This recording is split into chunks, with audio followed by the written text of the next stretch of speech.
Hello everyone, and welcome back. Today I wanted to take a slightly different direction than what I did last time. This is not a Latin reader, although it is a Latin text, despite what the German title might have you think.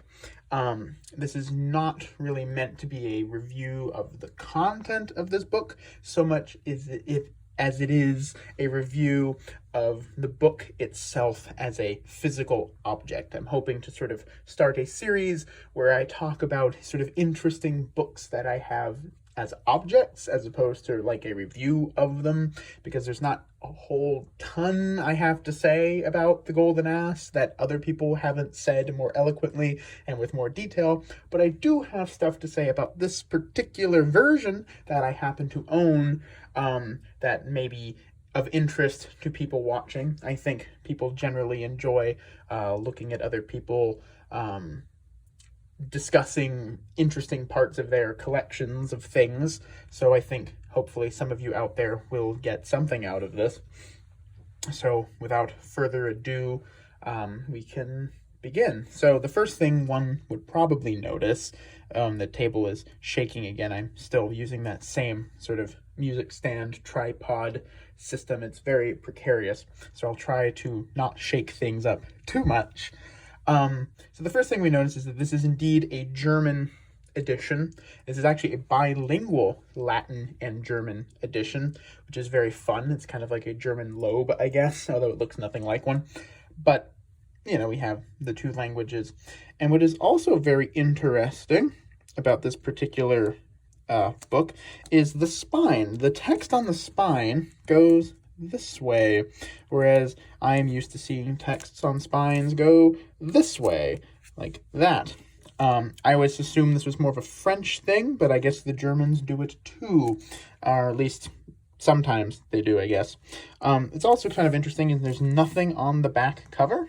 It's a very utilitarian dust jacket, which I suppose makes some sense given where and when this was published, which is something we will get into in a second.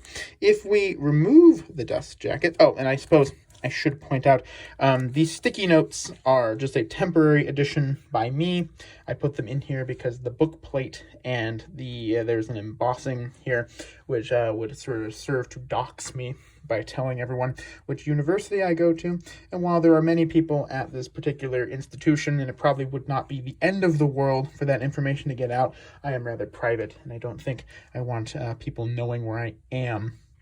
Although once I graduate, I'm sure I'll be more than happy to regale you all with the tales of my academic journey. So we have some information on the dust jacket here, but if we remove the dust jacket, we see a rather handsomely bound book in cloth.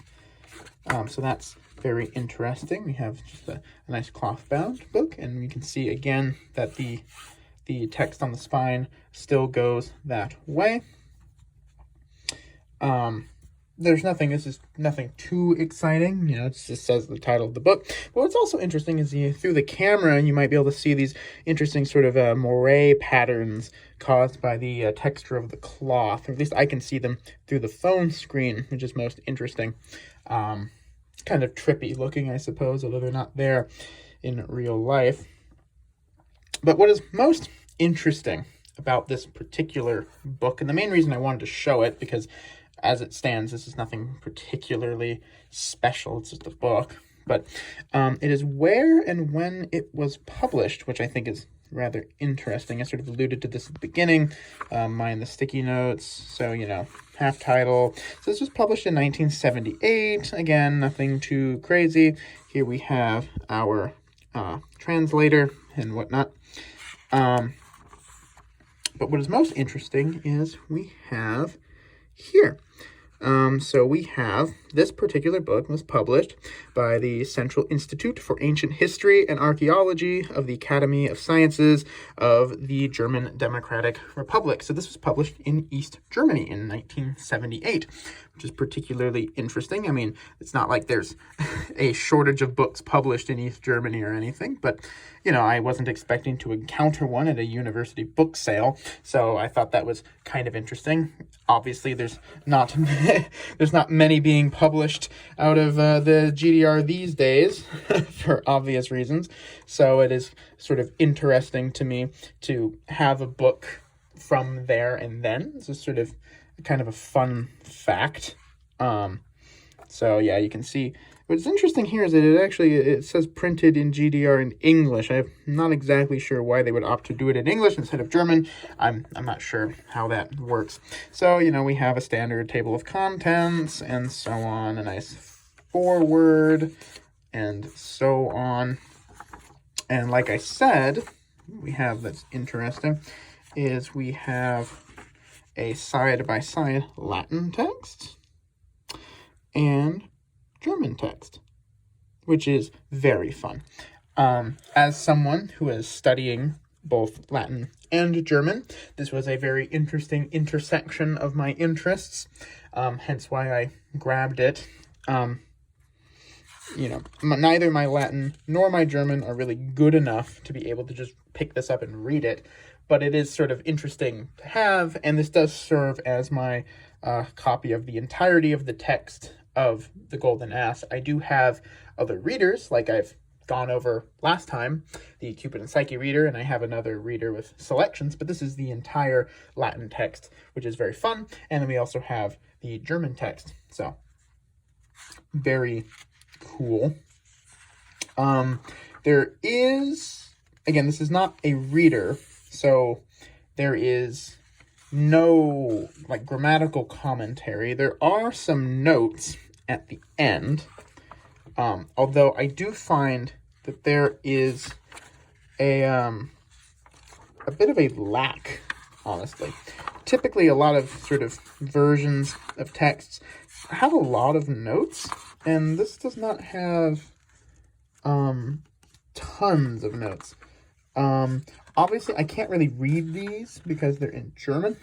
So I don't know if these are sort of academic notes sort of meant to help ease comprehension, or if this is sort of like a, almost like a kind of apparatus criticus kind of thing. I'm leaning more toward the former. These kind of look like just commentary notes, but I don't know. I don't know what they say. I'd have to really sit down and kind of really work through them to be able to decipher them. My German's still in the process of learning, and it's not that good, so not quite at this level to read academic notes. But yeah, and then we have some more stuff at the end here. This looks perhaps like some kind of glossary. I do believe that is what we're looking at. So that's kind of fun.